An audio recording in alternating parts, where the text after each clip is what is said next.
Tech for Seniors, episode 46, February the 8th, 2021. Wow. 46 episodes coming up to a year, you guys. We're getting pretty close. Anyway, I want to welcome everyone for coming today, all 100 of you. It's all exciting to have everyone here. Welcome. I would like to also let everybody know that we do have we are on two services now. We're on, of course, our Zoom channel, which you have now, and we're also broadcasting on YouTube. So if you do ever can't get into the show, you can certainly go over to our YouTube channel and get the and watch it on YouTube. The next thing that's going to happen is I want to just go over the agenda. The agenda is a little bit different for both services. Today's meeting on the Zoom meeting will, of course, be for the first 60 minutes. And then we have a question and answer period afterwards, which usually goes on for about 15 or 20 minutes. We had a really great discussion last week, which prompted in the question and answer, which prompted us to create some programs for this week to answer some of those questions. And one of them is on how to make a QR code, and then Huey's going to be talking about that. For those of you who are on the streaming side, the meeting will end at about 50 minutes. That is just before the music comes on with Ray's music, and we will. If you want to watch the whole show, this show is being taped and will be on our YouTube site this afternoon. And that is, so let's get on and let me introduce our staff. And again, thank you everyone for coming. Huey, how are you doing today? Good morning. I am doing wonderfully. I'm progressing. I'm still restricted in a lot of things I do, but I'm getting some things done on the computer, trying to rest and just continue to recuperate. Excellent. That's for those of you who don't know, Huey had a heart valve replaced last week, or the week before, and is doing great. You look wonderful. Thanks. Thank you. Yes, Bob, how are you doing up in New Mexico there? You told me it's sunny and beautiful and gorgeous and all that good stuff. I'm doing very well. I have no restrictions except what COVID has placed on the whole state and the country. We missed you last week. Well, I can't be in two places at the same time. Well, we should clone you. Anyway, thanks and welcome. I'm glad you're here. That's great. And then we have, of course, Ray. Are you still shoveling snow? No, all that snow is gone. Just about. We've had temperatures in the upper 50s and low 60s for about the last week and a half. So I love the way the snow melts by itself. Great. And Dewey, are you still eating all my oranges, or what's happening? Not eating oranges, but enjoying the beautiful warm temperatures here in Mesa. We're roughly 10 degrees above average for this last month or so. And then, by the way, my wife and I are going to have our second COVID-19 shots on Wednesday, so that will help. There's my sweetie. That is really great. Yeah. Hi, Joanne. Hi. Hey, Ron. Hi. How's everybody? Good. Great. Well, that's great. We have a very big, we got to move on with the show now because we have a really big show for you today. Lots of exciting things happening. Let me just, I'm just going to share my screen. I wanted to go over a few things with you, show you a few things before we get going with the show. And let me just, let me come over and we'll just share the screen. One of the things I wanted just to mention, if you have not signed up for our newsletter, we have a newsletter that comes out twice a week. The newsletter comes out on Tuesday and Saturday, and I just wanted to go over the Saturday's newsletter to let you know what's on there. And this is the Saturday's newsletter. First of all, on the top of the newsletter, you'll see live stream, and there's a link here that links you to the live stream. So if you are in a panic situation, it's too late. You've waited until you and we've got 100 and we've locked the meeting and you can't get in. All you have to do is click that link to the live show and it'll take you right over to the live show.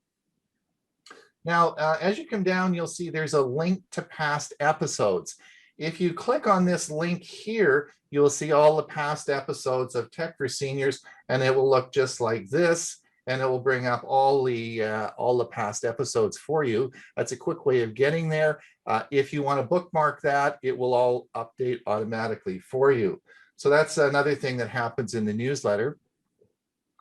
The other thing that's available is, of course, Huey and I do our Learning Chromebooks once a month, very, very popular. If you want to register, again, just click this link here and you can register for Learning Chromebooks. I give you the meeting ID and information here. This is the links to the Zoom meeting. We don't change the links, they're always the same. So, but if you can't remember how to get in or whatever, the links are all here in this part of the newsletter. We have on Saturday, of course, it's Huey's Corner. Everyone wants to listen to hear what Huey has to say, and he puts in some really interesting stuff on Saturday. On Tuesday, we have Ray and Bob doing they put their information in on Tuesday. So Saturday, Huey's Corner is there. And then I usually have a section called Technology for You. This week, I put in the information about drones. Many of you, we talked about drones for a while, and then of course APCUG had their excellent drone talk, and so this is the recording of the drone. And I also added in this week a new feature on Chromebooks, which is so exciting, and this is scanning with your Chromebook. I made a video on that and put it out, so I put that in the newsletter. So please sign up for the newsletter. We don't put a lot of stuff in it, but just stuff that's pertinent and things that you might want to watch. And that's in the newsletter. So please sign up. We probably have each month about 20 or 30 more people signing up. But if you don't, that's an easy way for us to keep in touch with you. All right. Now, the next thing I wanted to briefly talk to you about is you're probably wondering, what the heck happened with my virtual reality and the Oculus? Well, I wanted just to let you know that I am working on my Oculus Quest. I've been testing it out and doing all sorts of things with it. And my goal is to produce about 4 10-minute segments over the next couple of months. And these will be aired on Tech for Seniors as I produce them. Then we're going to stitch them all together, and that will be for the next virtual technology session and conference. And Ray, of course, is going to talk a little bit about the one coming up this Saturday. Now, Apple was interesting, has just announced that it will be actually producing a virtual reality headset coming out in the next few months. Now, it's not going to be cheap, but actually when you get into virtual reality, it's sort of interesting. And this is going to be an 8K display. So it'll be really quite interesting. But Apple has now announced just yesterday that this will be coming out. That's sort of cool. The other one that I wanted to mention was one of the most exciting things this year is going to be the development of personal health monitoring devices, particularly with watches. However, Google just announced today is that their Google Fit app will be, which is just an app on your Android phone. But if you have a Pixel phone, the camera will be able to measure your heartbeat, pulse, and also your breathing rate. And that will be your, that will just, you won't need a watch. It will just measure it off your camera. And they just announced that today, and this will be released shortly. So lots to talk about there. So all sorts of technology coming up on Tech for Seniors. So make sure you tune in every week for sure. Bob, are you ready to go? Yes, sir. I think I am. I can't do until you stop sharing, though. I did, yeah. Come on. I got it. Yeah, can you share, Bob? Yeah, I'm getting it now. Okay.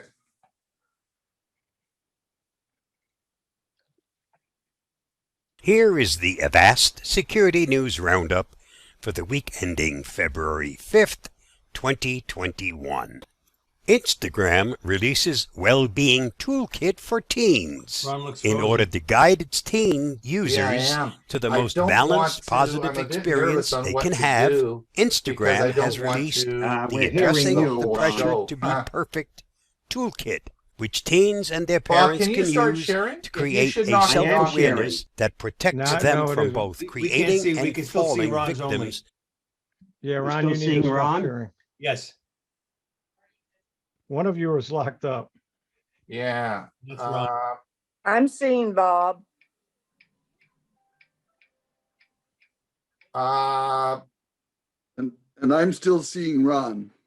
I'm yeah, seeing Ron's screen, so. darn it. What do you think I should do, Huey? Okay, now Uh, we're back to your home screen, Ron. Yeah, we're back to your home screen, but it looks like you've got a Zoom issue. Yeah, now if I close the program, is that going to stop the meeting? Well, is somebody else as a co-host? I don't think so. Yes. Yeah, try it, but you may not be able to get back in. Unlock the meeting first. Oh, there we go. Okay, good. We got it. Okay. Then I'll start sharing now. See, folks, we have issues too.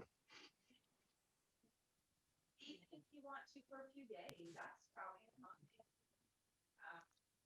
And that Here is the Avast Security News Roundup for the week ending February 5th, 2021.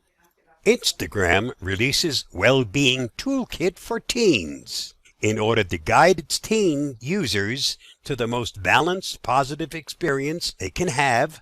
Instagram has released the Addressing the Pressure to Be Perfect toolkit, which teens and their parents can use to create a self-awareness that protects them from both creating and falling victims to a toxic environment on the platform.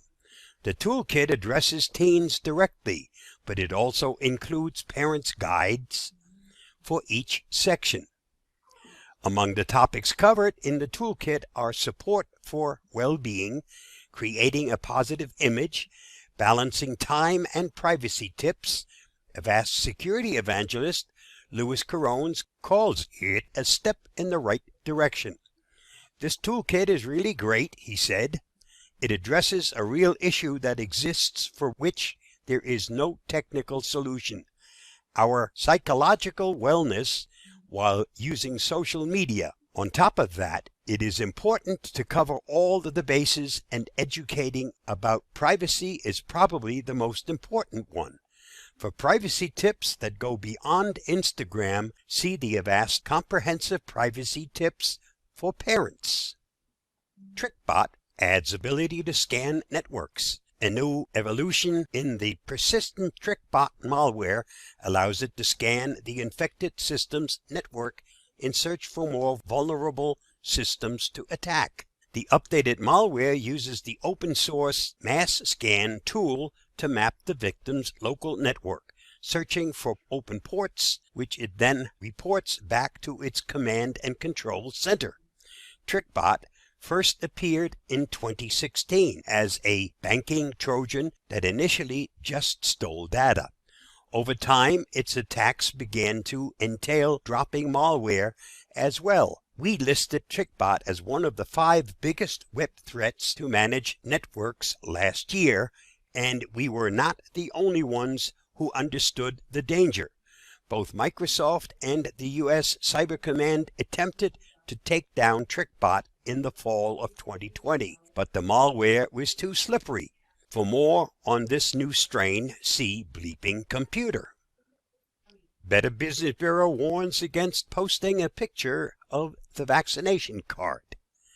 As COVID-19 vaccinations continue to be administered around the world, the U.S. Better Business Bureau advises against sharing photos of vaccination cards on social media. In the news release last week, the Better Business Bureau reminded the public that the COVID-19 vaccination cards contain self-identifying information that can open one up to identity theft. The patient's full name, birthday, and local vaccine administration information are all plain to see on the card. In this age of excited shares on social media, the Better Business Bureau suggested everyone simply share their vaccination stickers instead, which are given out like voting stickers. In addition to identifying theft, photos of vaccination cards can provide bad actors with an official template to create phony cards, which could in turn wreak havoc on the entire vaccination process. The danger of social media algorithms. According to a Vox article published last week, the sophisticated algorithm used by social media sites like Facebook, Twitter, and YouTube are programmed primarily to keep users on the associated platform, with no regard to truth, balance, or mental wellness. The AI that powers the algorithms is optimized to keep the user's mind and eyes engaged for better or for worse. The article author concedes that this protocol is not innately bad-intentioned, as it leads some users to learn more about harmless topics in which they're interested, but it is decidedly not well-intentioned, as it will provide whatever content it calculates will keep the user glued to the screen. Avast advises all users to be aware that these algorithms are always at work, whether the content being shown is truthful, false, harmless, or divisive. One protective measure users can take is to follow Avast's practical daily tasks to reclaim their privacy on Facebook. Robinhood faces over 30 class action lawsuits. Stock trading app Robinhood placed restrictions on its users who wanted to buy GameStop shares, sending many of them into a fury and resulting in more than 30 class action lawsuits against the company. Citing an impossible-to-meet demand for funds needed to back the transactions, Robinhood limited its users only to holding or selling their GameStop stocks. Nobody was permitted to buy. The company's CEO will testify before the U.S. Congress on February 18th regarding the matter. Read more on PC Mag. What's the matter? And that's all the Avast security news Huh? for this week. Stay safe. Yeah, what's up? Stay secure. I'll see you next week. Bye-bye. Oh, hold on. We may have lost Ron. I think I just got a phone call from him. He didn't answer. I'm gonna see if I can get him back in. Okay, in the meantime, Ray, go ahead. Okay, will do. Yes, Bob, mute yourself. yes. I'm now finished. Okay, I'm going to share my screen. Bring up PowerPoint. And what I'm going to be talking about today, I'm going to have my APCUG hat on this morning and talk a little bit about this, the winter conference that's coming up. One more thing here, I'll get that out of the way.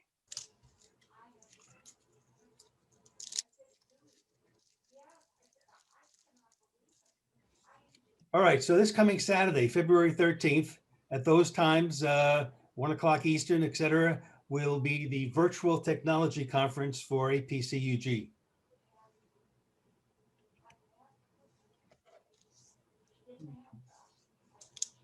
So, technology conferences. Remember the days when we had in-person technology conferences? Sadly, those days may be gone for good, or at least for a while, as even the Las Vegas CES took place this year virtually. Now, APCUG has been ahead of the curve and for the last several years has been holding quarterly virtual technology conferences. Typically, a few weeks before the date, we send a notice to the club presidents and the club reps about what's coming up so they can forward this information to their members. So here as a reminder, let me tell you what APCUG has in store for this coming Saturday, starting at 1 p.m., as I said, Eastern Standard Time. Now, the first thing you have to remember is you need to register for the VTC. We require that those that want to attend, because this allows us to, number one, gauge how many will be attending so we can ensure we have provided for sufficient attendance capacity via Zoom. And also this way we can send you information about the sessions after the VTC. Sometimes the speaker has handouts and they'll provide the handouts to us. And this way with your email address, we'll be able to forward those to you. So how do you register for the VTC? Well, you go to the APCUG website. There it is, apcug2.org. There's going to be a link to click on for the 2021 Winter Virtual Technology Conference. And then once you've clicked on that, there'll be another link that says, click here to register.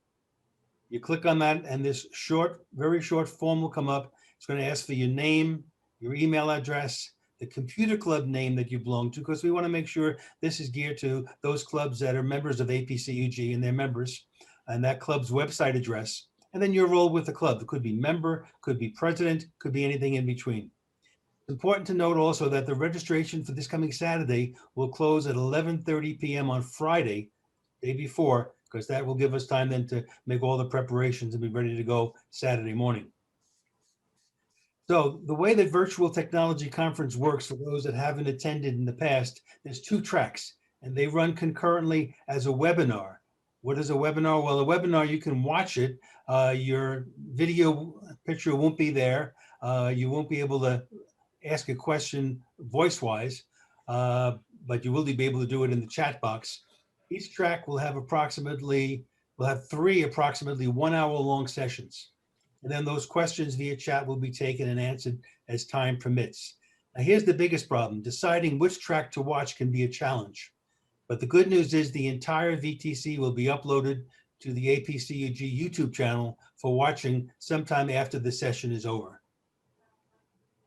All right, here's the lineup for this coming Saturday. Now this is on track 1, the speakers and their topics at 1 o'clock Eastern time.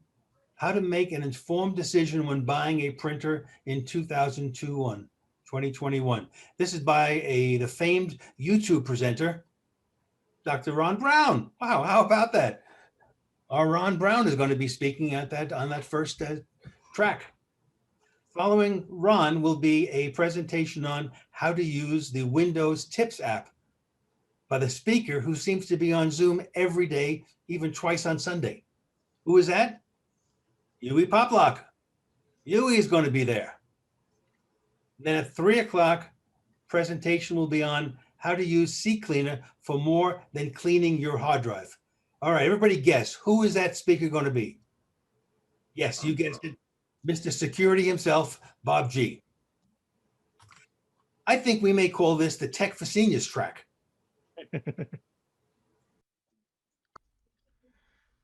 QR codes, what are they and how can we use them? I'm Huey Poplock.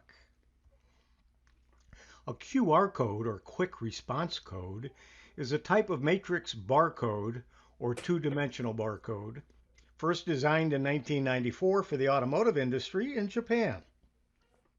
A barcode is a machine-readable optical label that contains information about the item to which it's attached.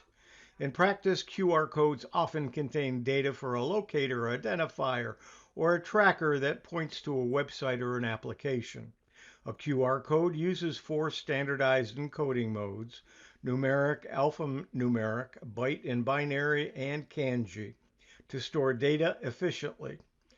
Extensions may also be used. The quick response system became popular outside the automotive industry due to its fast readability and greater storage capacity compared to the standard UPC barcodes. Applications include product tracking, item identification, time tracking, document management, and general marketing. A QR code consists of black squares arranged in a square grid on a white background, which can be read by imaging devices such as a camera and processed using Reed-Solomon error correction until the image can be appropriately interpreted. The required data is then extracted from the patterns that are present in both horizontal and vertical components of the image. Last week, here on Tech for Seniors, we discussed using QR codes to share with emergency responders. There are various ways in which you could do that, and here are some of them. So, how do we create a QR code? Well, there's some free websites, and when I say free, I have that in quotes. There are some examples of QR stuff, qrcodegenerator.com and goqr.me. QR stuff has several different ways in which you can generate QR codes for various items, as you can see here. Although they do have a free version, if you're going to become a full subscriber, it takes away some limitations. One of that limitation includes scan limits. On the free user, you get 50 scans, and that's it per barcode. I believe it's per month. They don't say, but if I put up a QR code that I generated from there on Tech for Seniors, and we get 100 people in there, and 50 or 60 want to use that QR code, we're going to run out of uses of it.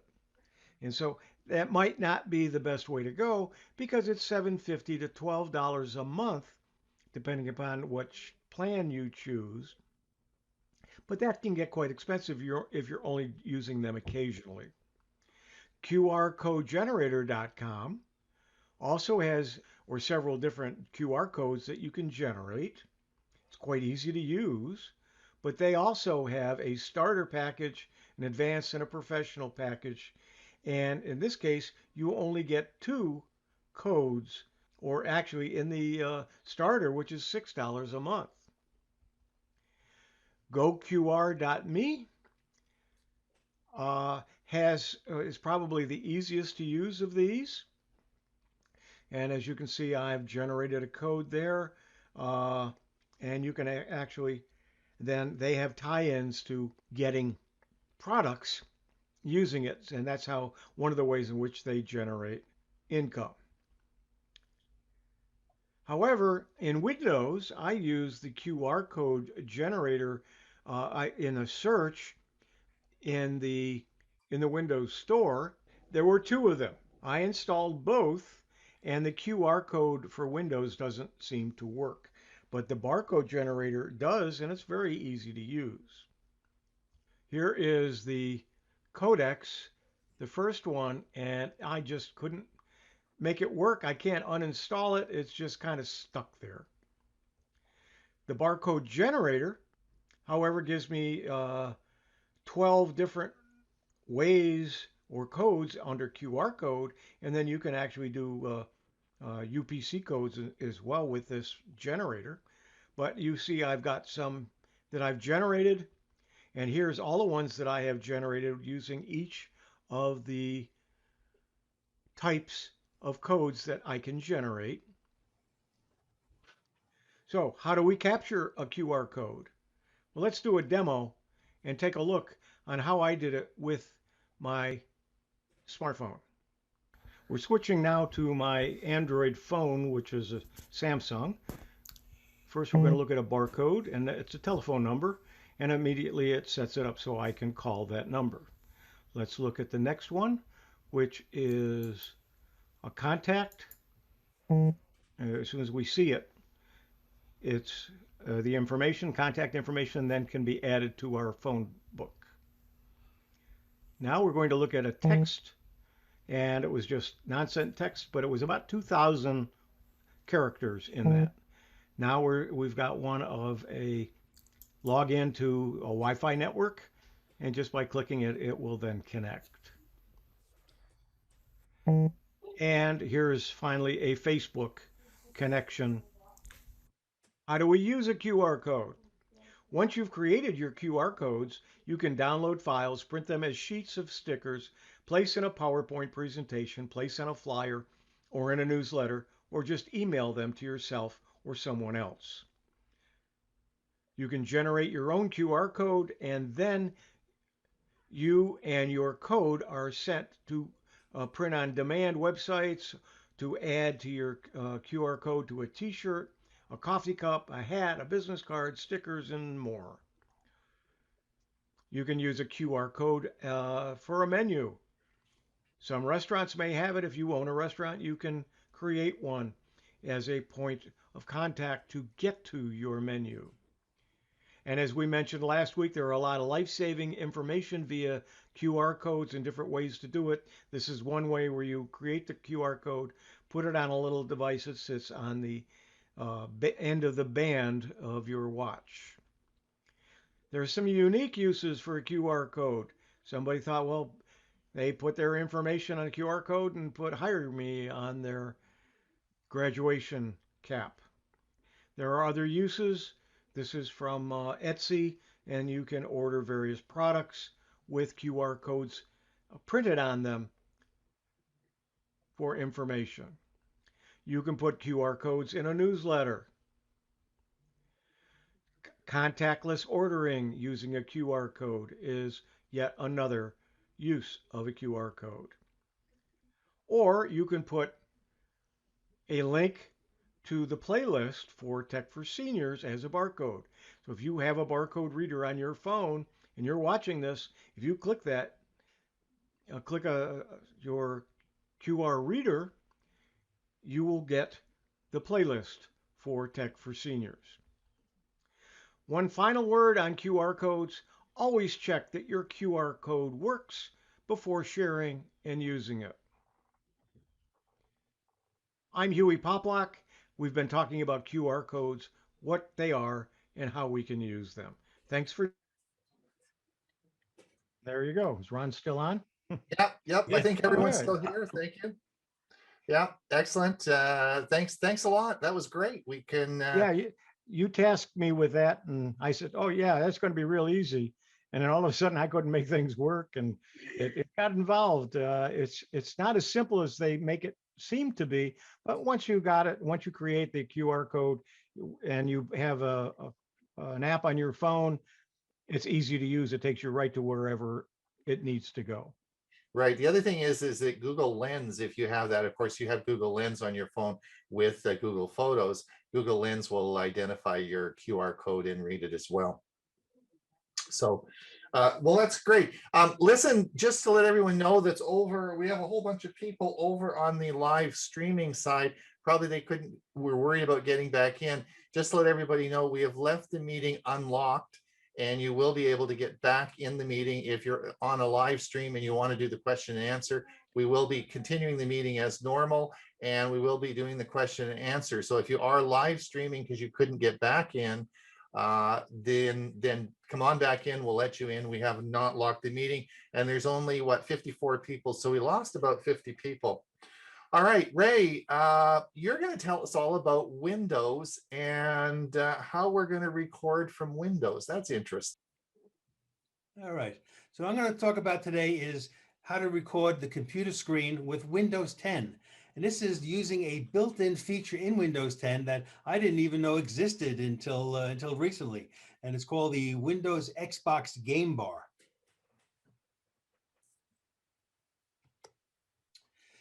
So here's a prediction. I know Ron asked a couple of weeks ago for us to come up with different predictions for 2021.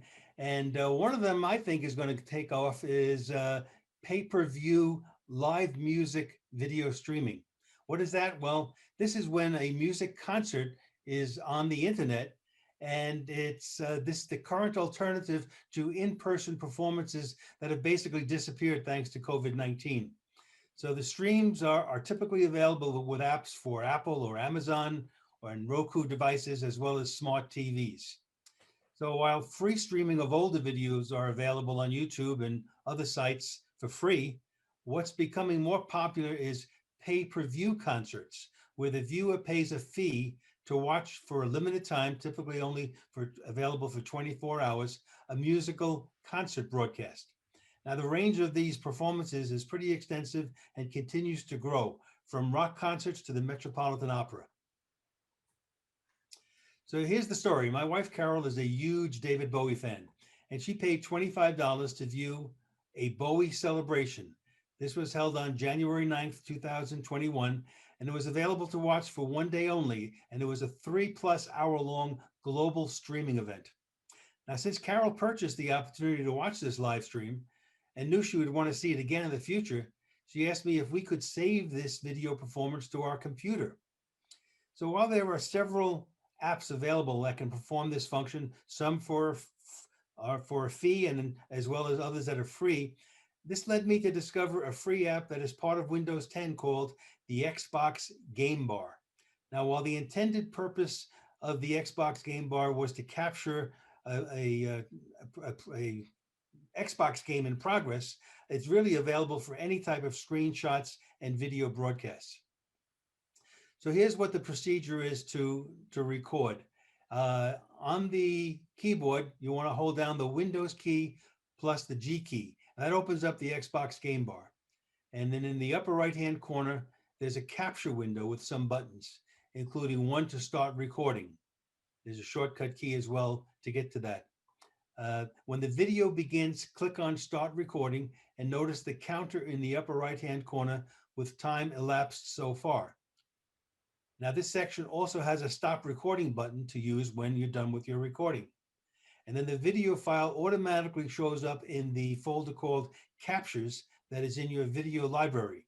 But if not, in that capture window, you can click on Show All Captures and it'll bring up the video. Let me just move this out of the way. So here's my favorite commentator about any kind of Microsoft program on YouTube. His name is Kevin Stravett, Stravert. He's a former Microsoft employee, and he now focuses full-time with his YouTube instructional videos. So he gives a much better explanation, I think, than I have perhaps, and his video goes on much longer, but it's really good. So if you want to check out Kevin Stravett, just type in the YouTube search box, how to screen record on Windows 10. Now, what do they say? A picture is worth 1,000 words. Well, sometimes a video is worth 1,000 words too. So what I'm going to do now is show a video of what I've done. Is some of the parts didn't come out as well as I wanted. But here's one thing I've learned, because sometimes my videos are jumpy and other times you can't read the text. That has to do with when you do optimize for video clip. So I'm going to do that now, so at least the video clip will come out clear.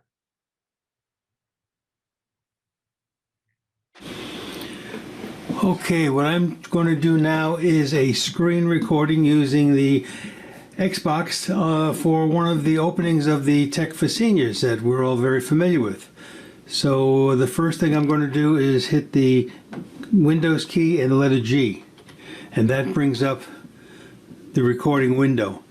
Now it disappears as soon as you click on anything else. So what I'm going to do initially is start the video, then do Windows key G, and now click on the record button, and then you can see in there over here on the right hand side it's starting to count off the seconds that have elapsed. I'm going to let this go maybe for 30 or 40 seconds or so, just to kind of show what it does. It's giving me in the lower left hand corner what the CPU is operating at, how much of a percentage is being used for this particular video recording.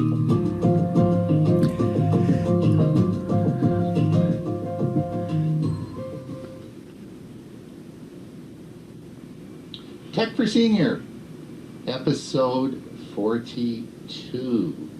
Wow, another week's gone by. I'd like to welcome everybody today. Thanks for coming. All the people, I guess we've got, what, Bob, 98 on signed up? Correct. Excellent. Wow, that's pretty cool. So welcome everybody and thank you for coming. I would also like to welcome. All right, so I just clicked on the stop recording button, our YouTube Live, and I'm going to now actually streaming to the World Wide Web out through YouTube. And welcome to all the folks that are watching.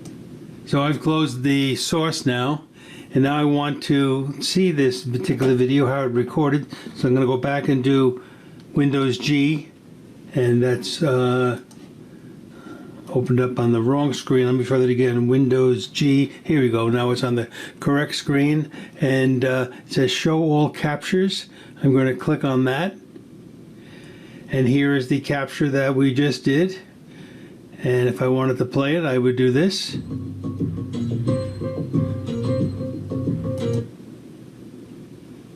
Whoops.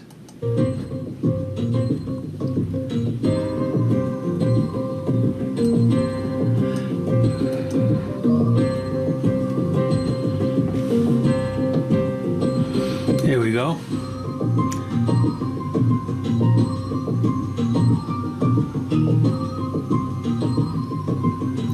And this is now saved on the computer, and it's what we just recorded. So a nice, easy, quick way to record your screen and be able to immediately show what we wanted to see. Thank you.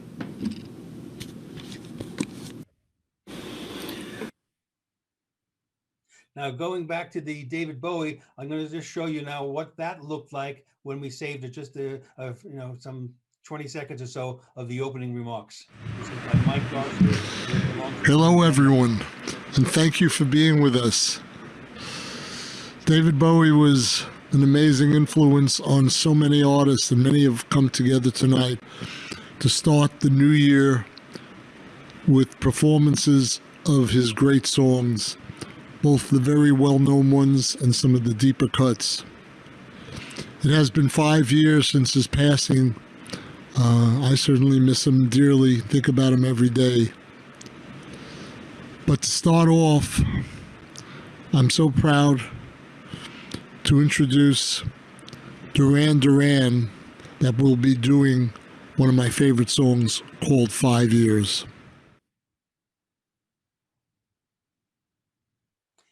And that's the way it works. As I said, that video wasn't perfect. I realize that, but you'll find by Kevin Stravit a much better and more detailed one if this is something you want to do. It's built into Windows 10. It's right there to use.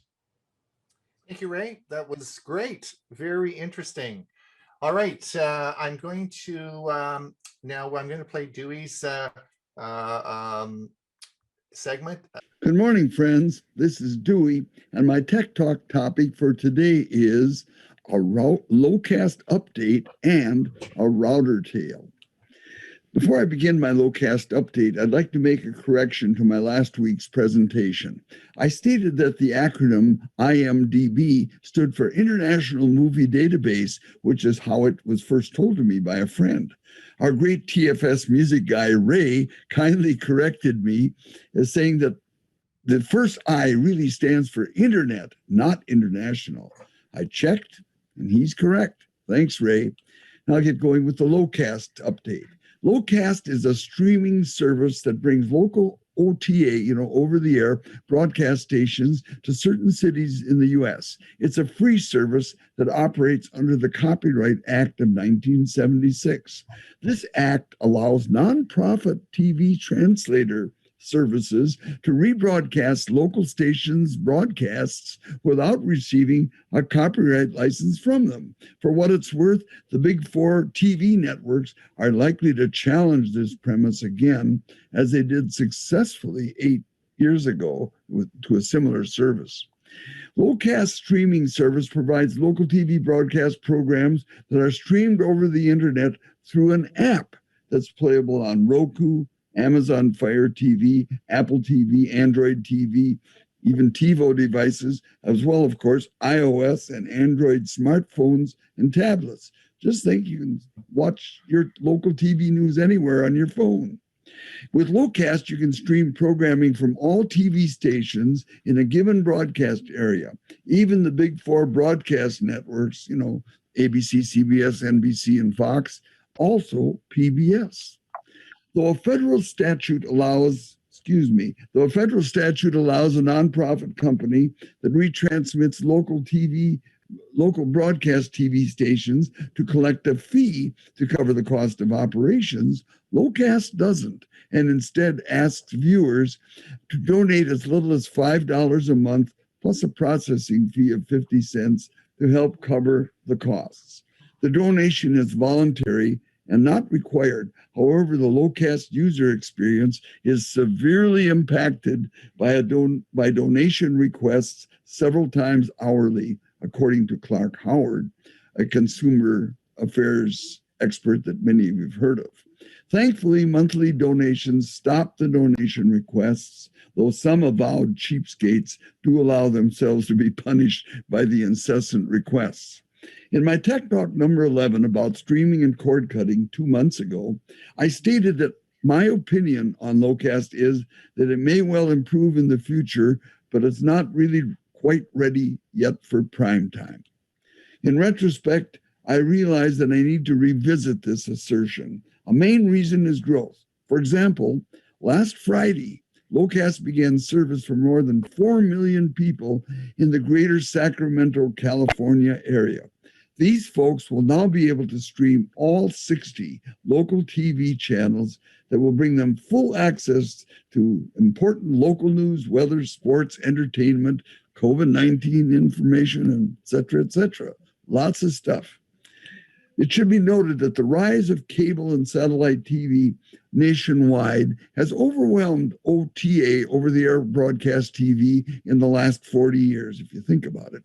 TV antennas seem to become an inconvenience and even were often banned entirely for apartment dwellers. Locast can be a solution. To receive Locast, you need to sign up at locast.org and certify that you live in or are logging on from the broadcast area of one of the select 29 U.S. cities where Locast now operates.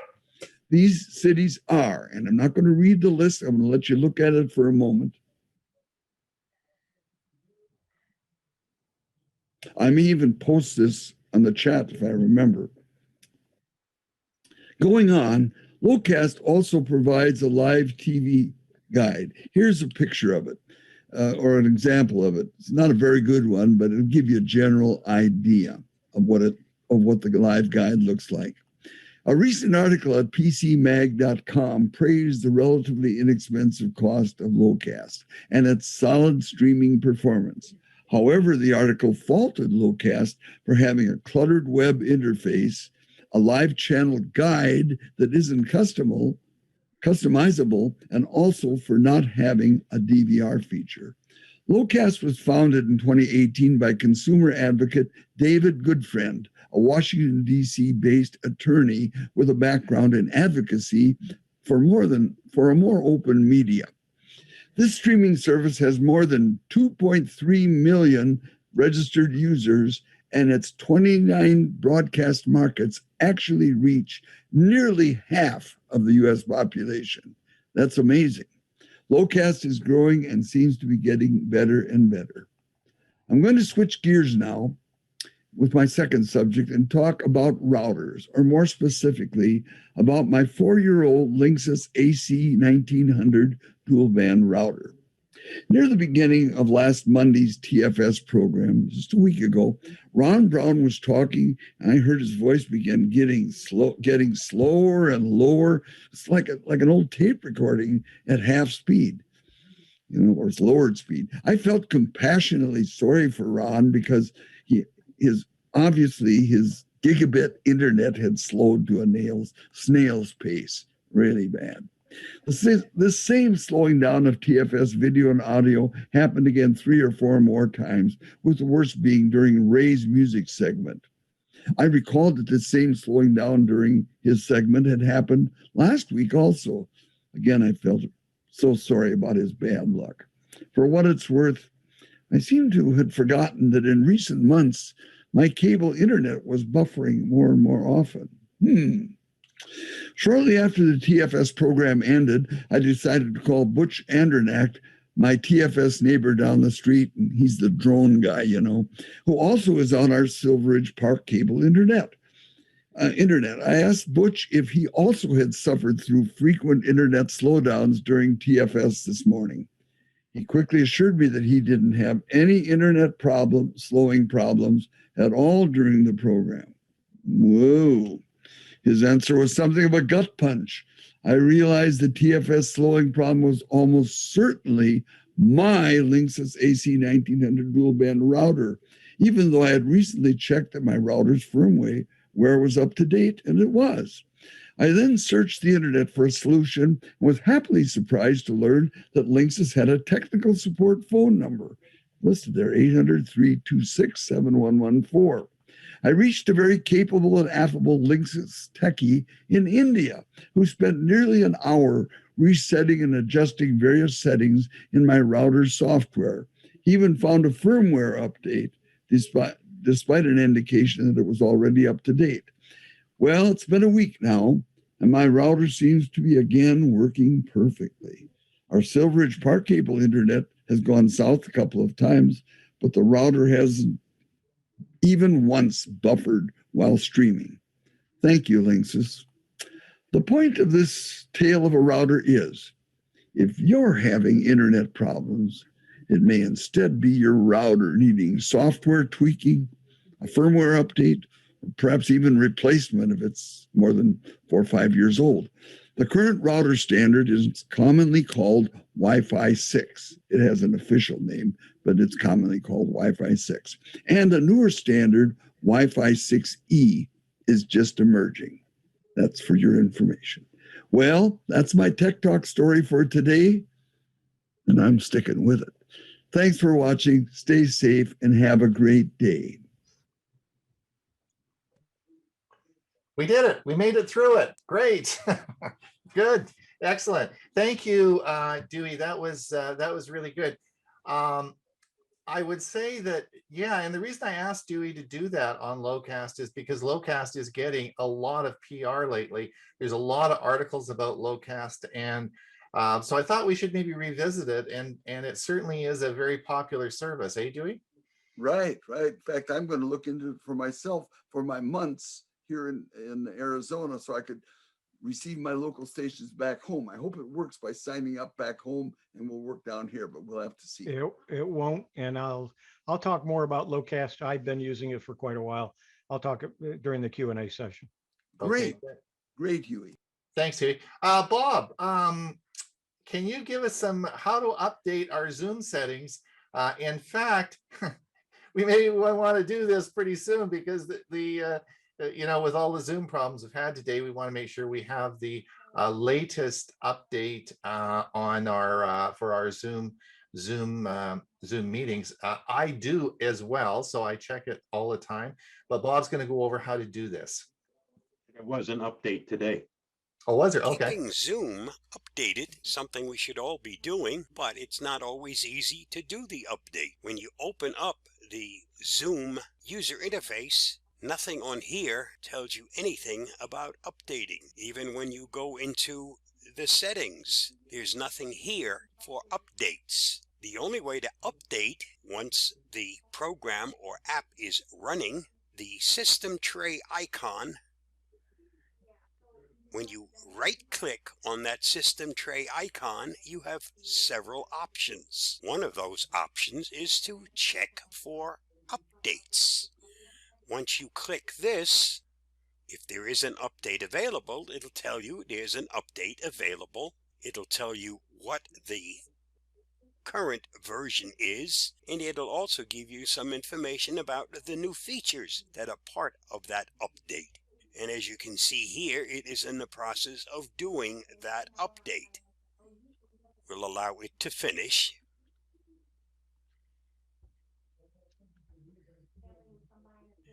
It's done the download, and to apply the update, you have to hit Update. Zoom is now updating. It'll take a few seconds. As you see, the interface is back up. Now, if you again do a right-click on the system tray icon, this time we'll select About. And when you open About, it will now tell you and show you that the current version is now 5.4.9, which is the latest version. Keep your program up to date to take advantage of all the new features and make sure that all the security settings are up to date. Stay safe, be free. I hope this helps. Ron, That, You can always, Oh. you can go up to your profile picture too, and it says Uh, quick update. Yeah, I was just Correct. going to mention that. Yes, you're Yeah. absolutely right, Pat. correct. But And that version is not the current latest version, because that Right. video was done some weeks ago. right. The reason I asked Bob to do this was it's just not always apparent how to update your Zoom, your Zoom software. All right, good. Okay, great. Now, for all those who are live streaming today over on the live streaming service of YouTube, I want to thank you for watching today and apologize for the snafu we had. The meeting is open and we only have 55 people now logged in. So if you are over on the YouTube side, then you can come over and we'll let you write in the meeting here and you can participate in the question and answer service. Otherwise, thank you for coming and we will see you next week on the Zoom live section.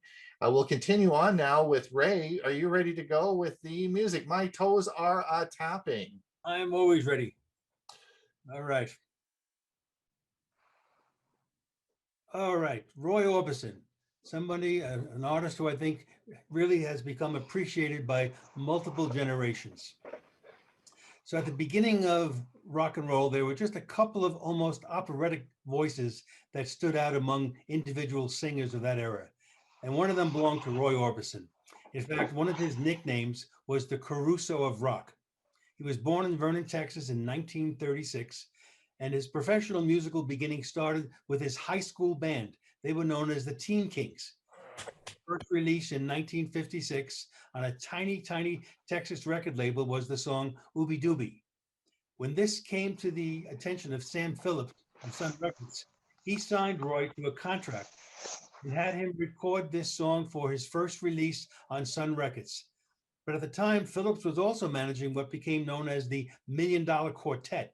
This was Carl Perkins, Jerry Lee Lewis, Johnny Cash, and of course, Elvis Presley. So this left little time to promote Orbison, who soon departed Sun Records and later signed with Monument Records, where he had most of his early hits. So what made Roy Orbison different from so many of his contemporaries of the day was he wrote, or at least co-wrote, almost all of his top hits, including Only the Lonely, Running Scared, and Crying. His persona was different as well. Because of shyness and discomfort from the bright stage lights, he wore sunglasses when he was performing live. And embarrassingly, I can tell you, for a few years when I was a teenager, I mistakenly assumed that Roy Orbison was blind. Anyway, for me personally, Orbison's greatest accomplishment was in 1988, when he was part of a super band and the lead vocalist on a song titled Not Alone Anymore, that was included on the CD, The Traveling Wilburys, Volume 1. Now, here's a bit of trivia I always like to provide when I can. This band, The Traveling Wilburys, had a follow-up Volume 3 CD, but never a Volume 2. Now, how many can say they sang lead on a song with backup vocalists consisting of Bob Dylan, George Harrison, Tom Petty from the Heartbreakers, and Jeff Lynne from ELO, Electric Light Orchestra? Sadly, later this same year, 1988, Orbison died of a heart attack at the age of only 52. An album he was working on when he died, Mystery Girl, was released a month later, and the song You Got It, which I have the 45 there, reached number 9. 2 years later, in 1990, the movie Pretty Woman opened Roy Orbison to a new generation of music lovers, where many heard for the first time the song Oh Pretty Woman that was originally released way back in 1964 when it reached number 1 for 3 weeks on the Hot 100 charts. Now, there was never an official video for Not Alone, but below are links to a demo video as well as one that provides the beautiful lyrics. And additionally, in these links, I've included Roy Orbison and Friends, a black and white night. This is an hour-long 1988 television special filmed entirely in black and white. I mention these links because when Ron puts out the newsletter, this will be in the newsletter, and you can just go and read it and click on these links. But for now, I'm going to play the demo version of the song I've just talked about. Let me get to it. It's called Not Alone Anymore. Roy Orbison sounded as good then as he did when he first started. Phenomenal voice. I forgot about tape machines. Wasn't that cool seeing that tape machine there? Reel to reel. Yeah. Yeah, reel to reel. I had one of those. Holy mackerel. Yeah. Isn't that crazy? Thanks, Ray. That was really great. I really, really like Roy Orbison. I don't know why I don't play him more. I forget about him sometimes. I guess it's just a long time ago, eh? Well, the fact that he died in 1988 at only the age of 52 is so Yeah. sad. And so they don't play enough of his songs. But they're I out there. think so. Yeah, Watch yeah. that black and white video. You're going to enjoy that. Okay. Thanks a lot, eh? Say, that's great. And I guess we're running a little bit late. Well, we're 20 minutes over, but that's okay. We were able to get another 52 back online. We had a bunch of people streaming. They went over to the streaming services, and a few have come back in for the question and answer. I want to thank everyone for coming today. And again, apologize for our technical issues. But if you look at the number of shows I watch and how many people have technical issues, the fact that we went all those 45 seasons, without any major snafu, this isn't too bad, I think. Anyway, so apologize for that. But Dewey, how's things going with you? You'll be back next week? Plan on it. Excellent. There you go. Bob? No problem. And when you watch the video, you will never know we had a problem. Yeah, we're gonna add. Yeah, I'll fix that up for sure. Ray, you'll stick around for the Q&A? I will for sure. Excellent. And Dewey, thanks again for being here and helping us out. You stick around for the Q&A? I will be there. All right, so we'll start the Q&A now. We will, for all those of you who want to leave, that's fine. We will be, of course, broadcasting the same time, same place next week, hopefully without any snafus. And we will now, as far as the Q&A goes, as I'm sure Huey was going to mention, I think that it's best if you raise your hand, because I can't see all the screens, but maybe all the staff can watch as well. And if people like Marshall put up their hand, we can certainly acknowledge them and you can speak. You can also click the little button at the bottom under reactions, put your hand up, and then the thing about that is it moves you to the top of the screen and we can see you. So if you want to talk, that's probably the best way to do it. We will, it's now 9:25. We'll stay on for about another 15 minutes and see how we do, and we'll do any question and answers for you. Okay, let's open it up. Who wants to be first? Huey, do you have a question? No, not a question. I just wanted to make a comment about the Locast, and then I've actually going to have to bow out a few minutes early. Okay. I've had Locast now for quite a while. The free version is very limited.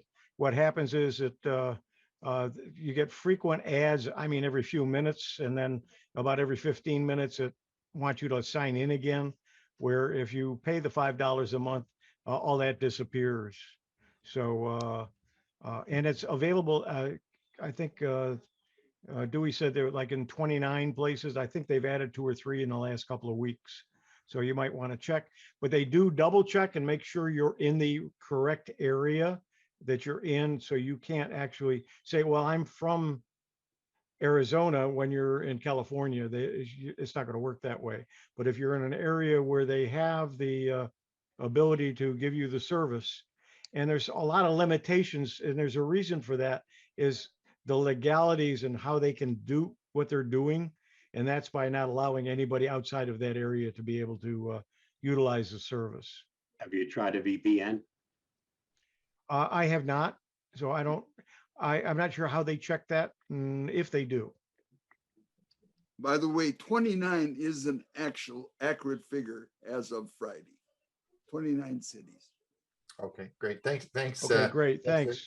Dewey. Murray, did you have a comment? Yes, a couple. First of all, I put in the chat area a link to another application that is free and that is available for Windows, Mac, and Linux, and called OBS Studio. And it can do a lot more than just recording your screen. The problem with the Mac is that it won't, you have to install another application in order to get the computer audio to work with it. Or you can have just use your speakers and microphone and it will record it, that way, but that's a limitation. I also want to mention that I had a reel-to-reel tape recorder and first year university, I was, they decided to tape the homecoming, the equivalent of the homecoming concert or program. They decided to pre-record all the background music, and I was responsible for playing that back. Well, the first night, just shortly before intermission, something happened with my really old, crummy reel-to-reel tape recorder, and the tape started wrapping around the caps and then spewing down. I was up in the balcony, spewing down over the balcony into the section below. Now, there was no light up there, so I couldn't see what was happening, but the music was going faster and faster, and it was a dance number, and the girls on stage were dancing faster and faster, and they were ready to kill me by intermission. But anyway, I got it worked, and it worked for the rest of the session, and again for the second show the next night. But anyway, I thought I'd just share that with you. Thanks, Murray. George Bowden. Yeah. So this might be a little challenging, but the QR code reminded me that we produce our club membership cards with a QR code that's unique to each member. They can click on that and look up their membership expiry date. So we don't have to send out a new card every year. And this is done through Google Sheets and a Google API that produces the QR code. And there's a call to a web page at the back end when they click the QR code that gives them their membership expiry date. And I put my email address in the chat if somebody wants more information. Thank you. Thanks a lot. That's great. Great information. I think that we should be looking at using QR codes more and more and more. And excuse me, one of the things that we talked about last week in the Q&A is we talked about one of the first things the ambulance, if you have someone doing emergency services with you, coming to look at you, they will always look in your wallet and look for your driver's license. And one of the things that someone mentioned last week is that's a good place to put your medical information or your QR code or however you're going to, because they're always going to look for the driver's license, which I thought that was, and that's why I prompted. So it's a good idea because it's a quick way of storing your information. And so in George, BC, it'd probably be better to put it on your BC identification card, which is your medical card, because that is what they would look for here in British Columbia. And a lot of people don't have driver's licenses. Yep, for sure. So whatever they're going to do, and that's why I thought it was that's a good way to do things. Any other questions? I can't. Can you raise your hand? Is anyone waving? Irvin? Bob has his hand up. Bob Stisha. Oh, Bob, go ahead. For recording, one of the easiest programs, and I've used it for years, is called Screencast-O-Matic. Almost all recording programs, except the very, very basic ones, require that you have several tracks, not something that you need if you're using Screencast-O-Matic. All of my videos are produced through Screencast-O-Matic. Are you going to put the link in the chat? I can. Yeah, I use Screencast-O-Matic as well for Chromebooks, because the nice thing about Screencast-O-Matic, it works on a Chromebook, and that's how I do all my instructional videos on Chromebooks. I use the Screencast-O-Matic on a Chromebook. Any other questions? Yes, Irving. Hey, Irving, yes. Go ahead. I wanted to relate to Ray Baxter's presentation and his mention of Sam Phillips and Roy Orbison. Well, I had the occasion to meet Sam Phillips on a cruise, and this cruise was a theme cruise. It wasn't Roy Orbison, but it was Elvis Presley.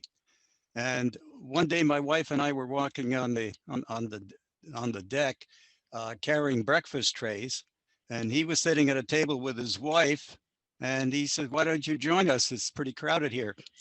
So we sat down and we chatted with him, and it was a most remarkable experience. And when he was when Ray was mentioning about Roy Orbison leaving, I wanted to ask Ray, did Sam Phillips sell his contract, or did Roy just leave like that? I And my believe it's reason, not- I'm Yeah. sorry. I was just going to say, my reason for asking that question is because Sam told us about selling Elvis Presley's contract. So I was curious, was that the situation with Ray Orbison? No, I don't believe so. Elvis's contract was sold for the enormous price of $30,000 to RCA, which it sounds minimal today, but it was probably one of the best deals that RCA ever had. No, I think the contract that he had signed with Sun was not a long-term contract, and when it expired, that's when Roy Orbison went elsewhere and ended up with Monument Records. Thank you. Yes, any more questions? I can't see screen 2. If you do have a question and you're frantically waving your hand, just butt in now and say say something. We're down to 48. You should have all of them on one screen, Yeah. unless you're on a Chromebook, then you don't. I put that Screen-O-Matic, Cast-O-Matic link. I had on already the chat. posted a link to it. Yeah. Okay. All right. Well, if there are no further questions, it's now 10:30. We're about half an hour over. So I want to thank everyone for coming. We will see everybody back same time, same place next week. I will stitch together our patchwork of our show today and make it look like it never happened. That's the thing you can do with video editing. You can stitch it together, and I'm going to make it so you'll never even know it happened. So anyway, thank you for everyone for coming, and we will see you the same time, same place, same meeting ID, same everything. And Bill James is going to be on next week. You will want to see Bill's talk on vacuum cleaners, right, Bill? Susan's waving for a question. Yeah. Susan's got a Yeah, question. Okay, go ahead. I just have a question about iPad. I have an iPad, and recently I normally use Safari on it. Recently I had a problem and somebody said put Google Chrome on, so I did. Can you use both of them on there? Sure. Yep. Sure. It's okay. Not a problem. Okay. Yeah, works fine. Thank You you. can both open at the same time as well, and that's not an unusual thing to do with browsers. You can have them both open in different windows. Okay, thank you. Okay. All right. Thanks everyone for coming, and we will see you next week. Bye now.